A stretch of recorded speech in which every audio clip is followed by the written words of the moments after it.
شروع اللہ کا نام لے کر جو بڑا مہربان نہایت رحم والا ہے۔ یاسین، حکمت بھرے قرآن کی قسم، تم یقیناً پیغمبروں میں سے ہو، بالکل سیدھے راستے پر۔ یہ قرآن اس ذات کی طرف سے اتارا جا رہا ہے جس کا اقتدار بھی کامل ہے، جس کی رحمت بھی کامل،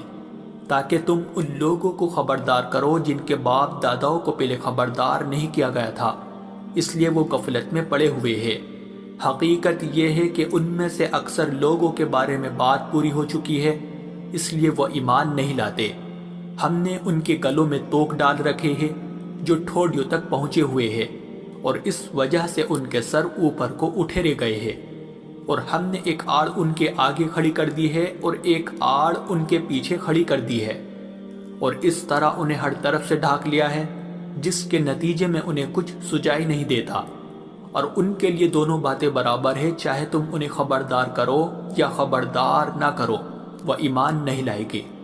تم تو صرف ایسے شخص کو خبردار کر سکتے ہو جو نصیحت پر چلے اور خدا رحمان کو دیکھے بغیر اس سے ڈرے۔ چنانچہ ایسے شخص کو تم مغفرت اور باعزت اجر کی خوشخبری سنا دو۔ یقیناً ہم ہی مردوں کو زندہ کریں گے، اور جو کچھ عمل انہوں نے آگے بھیجے ہیں ہم ان کو بھی لکھتے جاتے ہیں، اور ان کے کاموں کی جو اثرات ہیں ان کو بھی، اور ہم نے ایک واضح کتاب میں ہر چیز کا احاطہ کر رکھا ہے۔ اور اے پیغمبر، تم ان کے سامنے ایک بستی والوں کی مثال پیش کرو جب ان کے پاس رسول آئے تھے۔ جب ہم نے ان کے پاس شروع میں 2 رسول بھیجے تو انہوں نے دونوں کو جھٹلا دیا، پھر ہم نے ایک تیسرے کے ذریعے ان کی تائید کی، اور ان سب نے کہا کہ یقین جانو ہمیں تمہارے پاس رسول بنا کر بھیجا گیا ہے۔ انہوں نے کہا تمہاری حقیقت اس کے سوا کچھ بھی نہیں ہے کہ تم ہم جیسے ہی آدمی ہو، اور خدا رحمان نے کوئی چیز نازل نہیں کی ہے اور تم سراسر جھوٹ بول رہے ہو۔ ان رسولوں نے کہا ہمارا پروردگار خوب جانتا ہے کہ ہمیں واقعی تمہارے پاس رسول بنا کر بھیجا گیا ہے، اور ہماری ذمہ داری اس سے زیادہ نہیں ہے کہ صاف صاف پیغام پہنچا دے۔ بستی والوں نے کہا ہم نے تو تمہارے اندر نحوست محسوس کی ہے، یقین جانو اگر تم باز نہ آئے تو ہم تم پر پتھر برسائیں گے اور ہمارے ہاتھوں تمہیں بڑی دردناک سزا ملے گی۔ رسولوں نے کہا تمہاری نحوست خود تمہارے ساتھ لگی ہوئی ہے، کیا یہ باتیں اس لیے کر رہے ہو کہ تمہیں نصیحت کی بات پہنچائی گئی ہے؟ اصل بات یہ ہے کہ تم خود حد سے گزرے ہوئے لوگ ہو۔ اور شہر کے پلے علاقے سے ایک شخص دوڑتا ہوا آیا، اس نے کہا اے میری قوم کے لوگوں، ان رسولوں کا کہنا مان لو، ان لوگوں کا کہنا مان لو جو تم سے کوئی اجرت نہیں مانگ رہے اور وہ صحیح راستے پر ہے، اور بھلا میں اس ذات کی عبادت کیوں نہ کروں جس نے مجھے پیدا کیا ہے، اور اسی کی طرف تم سب کو واپس بھیجا جائے گا۔ بھلا کیا اسے چھوڑ کر میں ایسوں کو معبود مانوں کہ اگر خدا رحمان مجھے کوئی نقصان پہنچانے کا ارادہ کر لے تو ان کی سفارش میرے کسی کام نہ آئے اور نہ وہ مجھے چھڑا سکے؟ اگر میں ایسا کروں گا تو یقیناً میں کھلی گمراہی میں مبتلا ہو جاؤں گا۔ میں تو اپنے پروردگار پر ایمان لا چکا،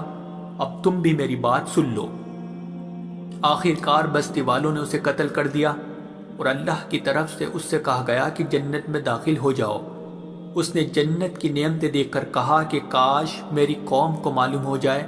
کہ اللہ نے کس طرح میری بخشش کی ہے اور مجھے باعزت لوگوں میں شامل کیا ہے۔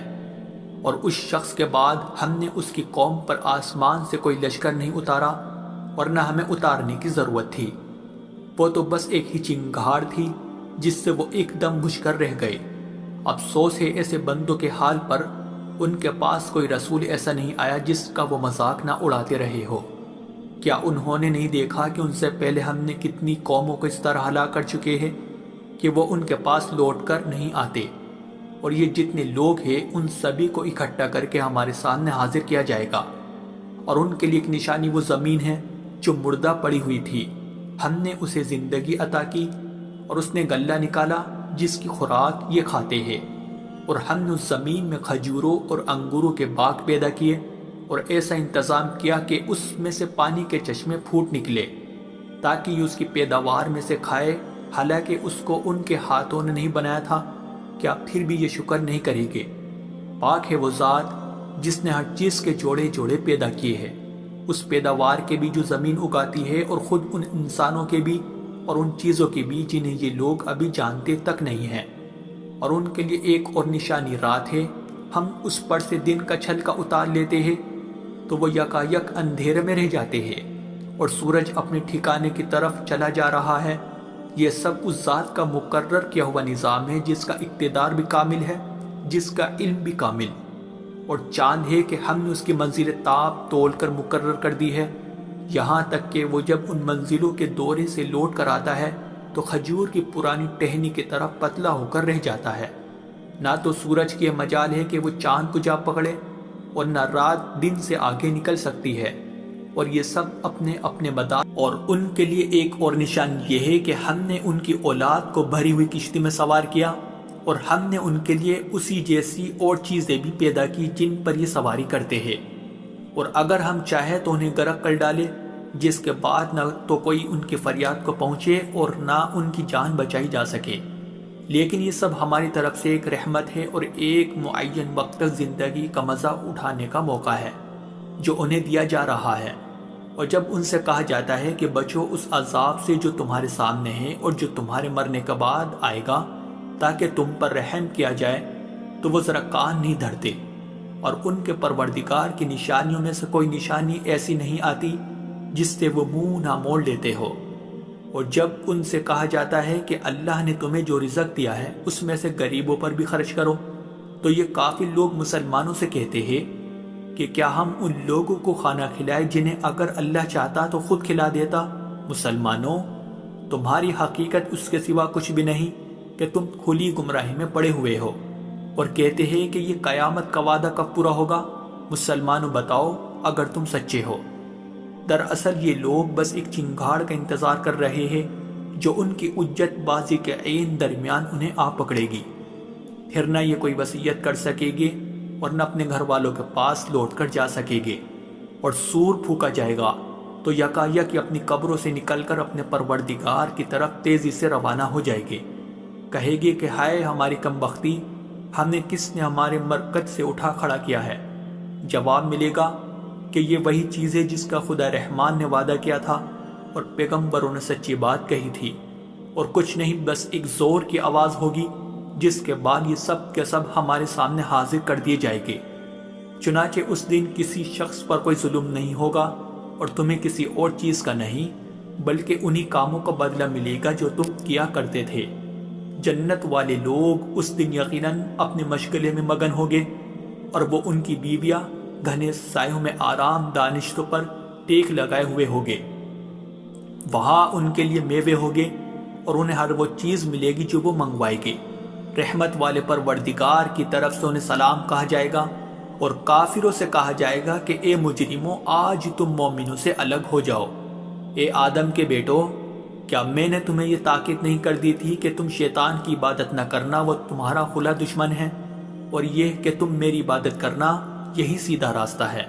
اور حقیقت یہ ہے کہ شیطان نے تم میں سے ایک بڑی خلقت کو گمراہ کر ڈالا، تو کیا تم سمجھتے نہیں تھے؟ یہ ہے وہ جہنم جس سے تمہیں ڈرایا جاتا تھا، آج اس میں داخل ہو جاؤ کیونکہ تم کفر کیا کرتے تھے۔ آج کے دن ہم ان کے منہ پر مہر لگا دیں گے اور ان کے ہاتھ ہم سے بات کریں گے اور ان کے پاؤں گواہی دیں گے کہ وہ کیا کمائی کیا کرتے تھے، اور اگر ہم چاہیں تو یہی دنیا میں ان کی آنکھیں مل یا میٹ کر دیں، پھر یہ راستے کی تلاش میں بھاگے پھرے، لیکن انہیں کہاں کچھ سجا، اور اگر ہم چاہیں تو ان کی اپنی جگہ پر بیٹھے بیٹھے ان کی صورتیں اس طرح مسخ کر دے کہ یہ نہ آگے بڑھ سکے اور نہ پیچھے لوٹ سکے، اور ہم جس شخص کو لمبی عمر دیتے ہیں اسے تخلیقی اعتبار سے الٹ ہی دیتے ہیں، کیا پھر بھی انہیں عقل نہیں آتی؟ اور ہم نے اپنے ان پیغمبروں کو نہ شاعری سکھائی ہے اور نہ وہ ان کے شایان شان ہیں، یہ تو بس ایک نصیحت کی بات ہے،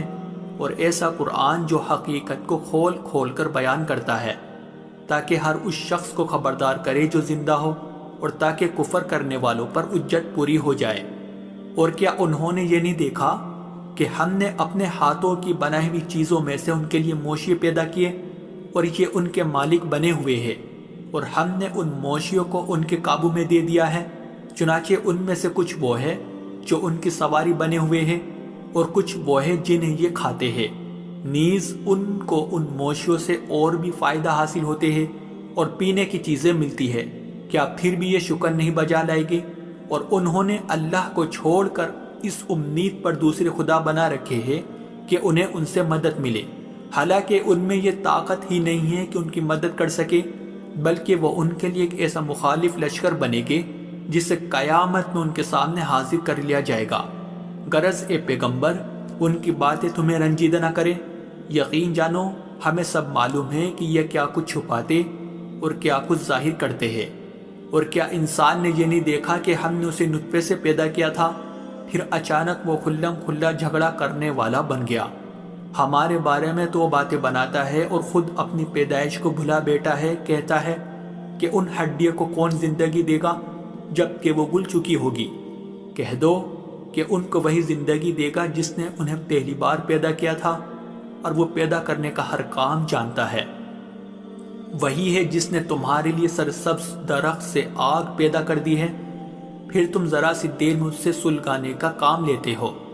بھلا جس ذات نے آسمانوں اور زمین کو پیدا کیا ہے، کیا وہ اس بات پر قادر نہیں ہے کہ ان جیسوں کو دوبارہ پیدا کر سکے؟ کیوں نہیں، جبکہ وہ سب کچھ پیدا کرنے کی پوری مہرت رکھتا ہے۔ اس کا معاملہ تو یہ ہے کہ جب وہ کسی چیز کا ارادہ کر لے تو صرف اتنا کہتا ہے کہ ہو جا، بس وہ ہو جاتی ہے۔ غرض پاک ہے وہ ذات جس کے ہاتھ میں ہر چیز کی حکومت ہے، اور اسی کی طرف تم سب کو آخر کار لے جایا جائے۔